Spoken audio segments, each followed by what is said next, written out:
नमस्कार दोस्तों, मैं राजेश और स्वागत है आपका मेरे इस YouTube चैनल में। तो मैं आप लोगों का दिल से धन्यवाद करना चाहता हूं दोस्तों, क्योंकि आप लोगों ने मेरी एसी वाली वीडियो को इतना ज्यादा प्यार दिया है कि उसके 12,000 व्यूवर्स कंप्लीट हो चुके हैं और वो वीडियो और भी आगे चलती जा रही है। और इस वीडियो को बनाने का मकसद ये है, आप लोगों ने मेरी एसी वाली वीडियो पे इतने कमेंट करे कि भाई बिल कितना आता है, 1 साल के बाद का रिव्यू दो, एसी ठीक चल रहा है कि नहीं चल रहा, उतनी ही कूलिंग कर रहा है कि नहीं कर रहा, और बाकी एसी हमें क्यों लेना चाहिए। जो बंदे नया एसी लेने की सोच रहे हैं या फिर कूलर लेने की सोच रहे हैं, अगर उन्होंने मेरी ये वीडियो बिना स्किप किए हुए पूरी देख ली तो मैं उनके सारे डाउट्स क्लियर कर दूंगा और वो बंदे एसी जरूर लेंगे। तो दोस्तों, अब मैं आपको बताता हूँ कूलर, एसी और पंखे में क्या फर्क है, वो भी तर्क के साथ। तो आप लोग हाथ वाले पंखे को मान लीजिए झोपड़ी या फिर तंबू, और जो स्टैंडिंग फैन है जिसे छत वाला पंखा भी कहते हैं या फिर तूफान कह लो, उसे मान लीजिए आप चद्दर वाला कमरा, और जो कूलर है उसे समझ लीजिए आप टुकड़ी वाला कमरा, और जो एसी है वो है लेंटर वाला मकान। तो कूलर में और एसी में क्या फर्क है, या फिर लेंटर वाले मकान में और टुकड़ी वाले मकान में क्या फर्क है, मैं आपको बताता हूँ। जब आपको मिस्त्री कहेगा कि भाई आपको टुकड़ी वाला मकान बनवाना चाहिए, तो उसमें मिस्त्री का ज्यादा फायदा होता है, क्योंकि उसमें मैन पावर ज्यादा लगता है, मिस्त्री की दिहाड़ियां ज्यादा लगती हैं और आपका खर्चा उतना ही होता है जितना लेंटर वाले मकान में होना चाहिए। सिर्फ 10 से 15,000 रुपए का फर्क आता है। ये मैंने आजमाया है, मैंने खुद भी मकान बनवाया था तो मैंने देखा था कि मिस्त्री कैसे पागल बनाते हैं। पहले आपको टुकड़ी मंगानी पड़ेगी, फिर आपको गार्डर मंगाना पड़ेगा, फिर आपको उसके ऊपर मिट्टी, ट्रैक्टर मिट्टी मंगानी पड़ेगी, वो बिछानी पड़ेगी, उसके ऊपर ईंट बिछानी पड़ेगी, फिर मिट्टी बिछा के फिर उसके ऊपर एक काली पन्नी बिछानी पड़ेगी, उसके ऊपर प्लास्टर होगा। तो देख लीजिए दोस्तों कितना खर्चा बढ़ गया, मिस्त्री की दिहाड़ियां बढ़ गई और मेरा कितना सामान आ गया, इतने में लेंटर पड़ जाता। और दोस्तों अब मैं बताता हूँ कूलर और एसी के बीच का फर्क, प्राइस का भी और नुकसान और फायदे दोनों। तो अगर हम कूलर लेते हैं लोहे वाला तो हमें मिलेगा लगभग वो 6 से 8,000 के बीच में बढ़िया कूलर मिल जाएगा। और उसके बाद अगर हम लेते हैं प्लास्टिक वाला कूलर तो वो आएगा 10 से 15,000 के बीच में बढ़िया कूलर आ जाएगा। अब इसके बाद कूलर लेने का फायदा उन लोगों को है जिनको कूलर लगाने की जगह मकान के बाहर है। अगर जगह मकान के बाहर लगाने की कूलर की नहीं है और अंदर कूलर लगाना है तो कूलर लेने का कोई फायदा नहीं है, चाहे 5,000 वाला लो चाहे 20,000 वाला लो, क्योंकि कूलर जो है वो बाहर की हवा से ही अच्छी हवा अंदर देता है। अगर आपके मकान के अंदर कूलर लगाया जाएगा तो फिर वो उसी गर्म हवा को आपको ट्रांसफर करेगा, ठंडी हवा आपको नहीं देगा। अगर हवा ठंडी देगा भी तो उसमें चिपचिपापन होगा। ये मैंने खुद आजमाया हुआ है, क्योंकि मेरा कूलर मकान के अंदर लगाया हुआ था, इसीलिए मैंने एसी परचेज किया है। और कूलर लेने के बाद भी दिक्कतें खत्म नहीं होती दोस्तों। एक डेली की दिक्कत कूलर के साथ हमेशा बनी रहती है, सबसे बड़ी दिक्कत पानी की दिक्कत। 4 बाल्टी 5 बाल्टी उसमें डेली हमें पानी चाहिए, जितनी देर हम उसे चलाएंगे उतना पानी उसे चाहिए। अगर पानी हम नहीं डालेंगे तो वो फिर अपनी औकात में आ जाएगा, गर्म हवा फेंकना शुरू कर देगा। यहाँ पर लोगों के पास गर्मियों में पानी की नहाने के लिए भी किल्लत होती है। मैं देखता हूँ जहाँ पर मैं ड्यूटी करता हूँ वहां पर 3-4 लोग नहा के नहीं आते, कहते भाई आज पानी नहीं आया। तो समझिए वो कूलर में कहां से पानी डालेंगे।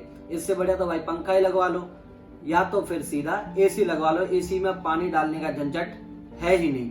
अच्छा, अब दूसरी बात, 1 साल के बाद कूलर ऐसे आवाज करेगा जैसे बुलेट चल रही हो, 2 साल के बाद ऐसे आवाज चलेगा जैसे ट्रैक्टर चल रही हो, 3 साल के बाद ऐसे आवाज करेगा जैसे हेलीकॉप्टर चल रहा हो हमारे घर में।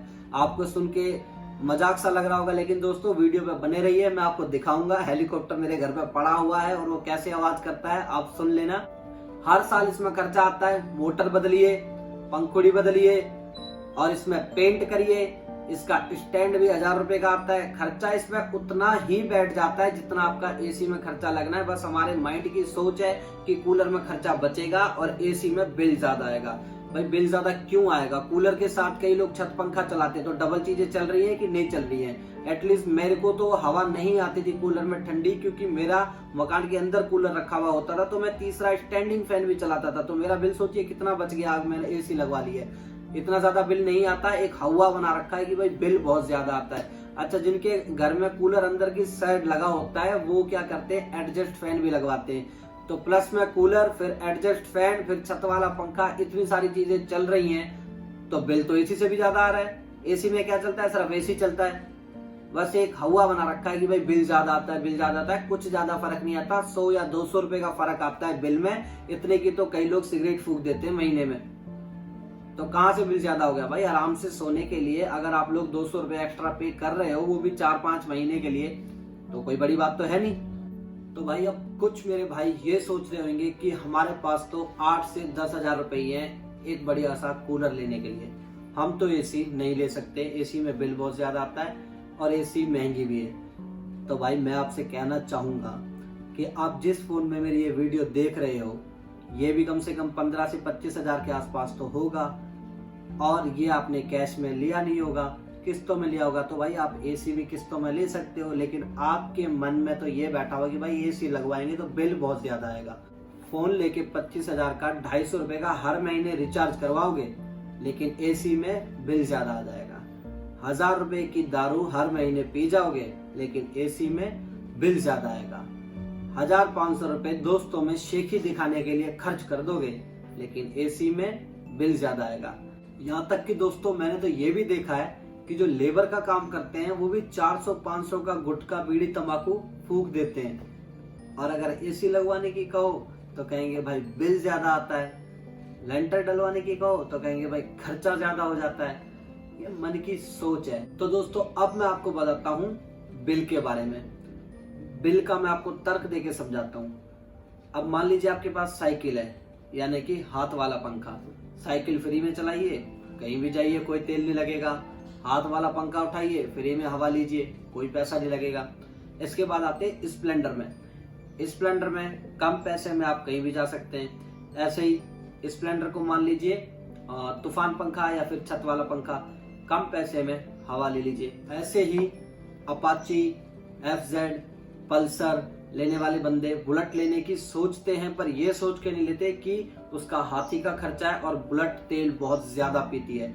ऐसा कुछ नहीं है दोस्तों। जब आप नई अपाची या फिर इनमें से कोई भी बाइक लेने जाएंगे जो मैंने बताई है और बुलेट लेंगे, तो 20 से 25 हजार का फर्क आएगा सिर्फ, और एवरेज उनकी 40 से 45 होगी। तो बुलेट की 35 या 35 से 38 एवरेज बुलेट आराम से दे देती है। मेरे पास है इसलिए मैं बता रहा हूँ। और अपाची, पल्सर और FZ वाले बंदे ये उसी माइंडसेट वाले बंदे हैं जो लेंटर छोड़ के टुकड़ी डलवाते हैं, जो एसी छोड़ के कूलर लेते हैं, जो बुलेट छोड़ के अपाची या फिर FZ और ये बाइकें लेते हैं। इन बाइकों के ऑनर के मन में ये होता है कि बुलेट तेल बहुत ज्यादा पीती है। ऐसे ही कूलर वाले के मन में ये वहम बैठा हुआ है कि भाई एसी जो है वो बिल बहुत ज्यादा आएगा उसे लगवाने से, और टुकड़ी डलवाने वाले के मन में ये होता है कि भाई लेंटर डलवाएंगे तो खर्चा बहुत ज्यादा हो जाएगा। बल्कि ऐसा कुछ होता नहीं है, ये सिर्फ एक माइंडसेट बना हुआ है, बाकी ऐसा कुछ भी नहीं है। तो दोस्तों मैं उम्मीद करता हूँ कि आपके सारे डाउट्स क्लियर हो गए होंगे कि हमें कूलर लेना चाहिए कि एसी लेना चाहिए। अगर अभी भी किसी भाई के मन में कोई डाउट है तो कमेंट बॉक्स उसी भाई के लिए बना हुआ है, वहां पर आके अपना डाउट्स मेरे से पूछ सकता है, मैं आंसर दे दूंगा। बाकी मैं आपको अपना एसी दिखाता हूँ कि 1 साल के बाद मेरे एसी की हालत क्या है और कैसी कूलिंग कर रहा है।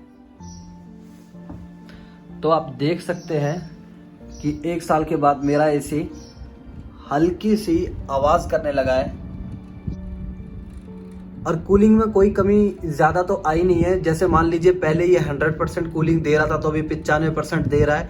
वो भी इसलिए कि अभी मैंने सर्विस नहीं करवाई है, और यहाँ पर देखिए काफी धूल जम चुकी है, तो धूल के कारण ही थोड़ा बहुत एसी कूलिंग में थोड़ी सी कमी आई है।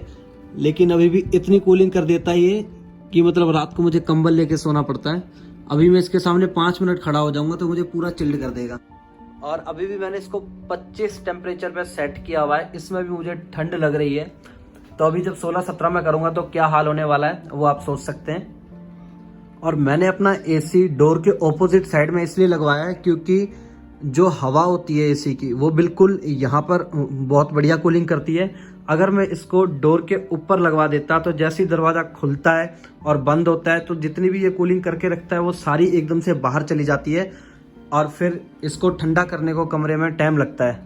और दूसरी सबसे बड़ी वजह यह है कि एसी के साथ, किसी भी एसी के साथ कॉपर का जो पाइप आता है वो आता है 3 मीटर का। अगर वो 1 मीटर भी एक्स्ट्रा लगता है, जैसे हमारा 4 मीटर लगेगा, तो 800 या 900 रुपये प्रति मीटर हमें वो खरीदना पड़ता है।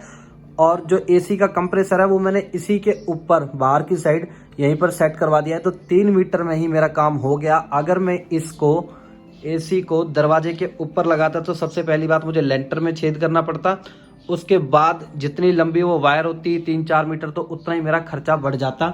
अब यहाँ पर मेरा कोई खर्चा नहीं बढ़ा है, उसी वायर में मेरा काम हो गया, उसी पाइप में मेरा काम हो गया। और छेद मेरा यहाँ पर हुआ है कमरे में, लेंटर में कोई छेद नहीं हुआ है, इससे पानी भी बाहर चला जाएगा।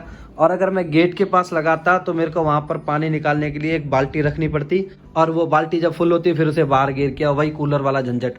तो इसीलिए मैंने यहाँ पर लगवाया। और वो पाइप जो है बाहर की साइड है, तो उससे क्या है पानी भी बाहर गिरता रहता है जो एसी से निकलता है, और मेरी वायर भी कम नहीं पड़ी।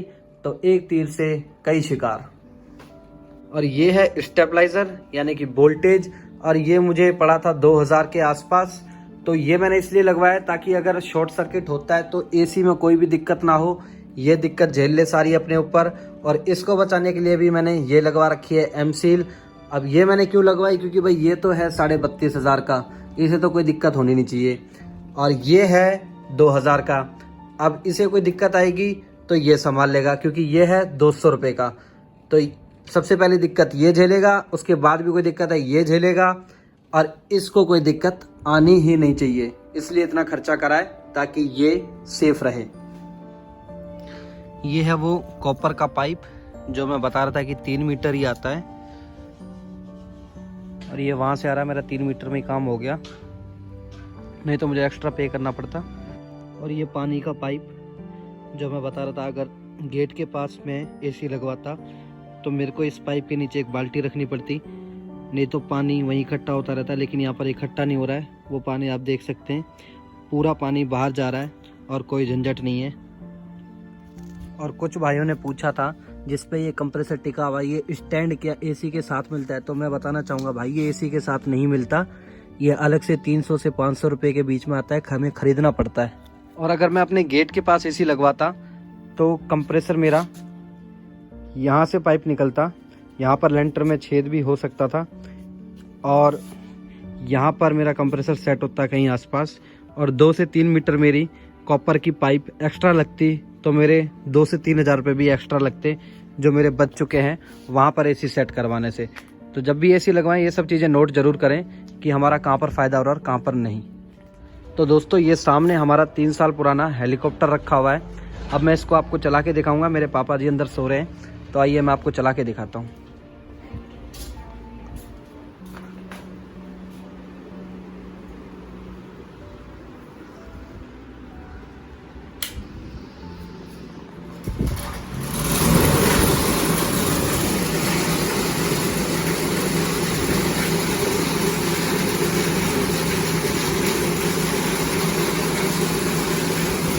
ये सो रहे थे, इसकी आवाज़ सुनकर उठ गए। इतनी तगड़ी आवाज़ करता है, बड़ा तगड़ा जुगाड़ बना रखा है। ये कहीं खुल के गिर ना जाए, कपड़ा बांध रखा है, इतनी ज़्यादा आवाज़ करता है ये।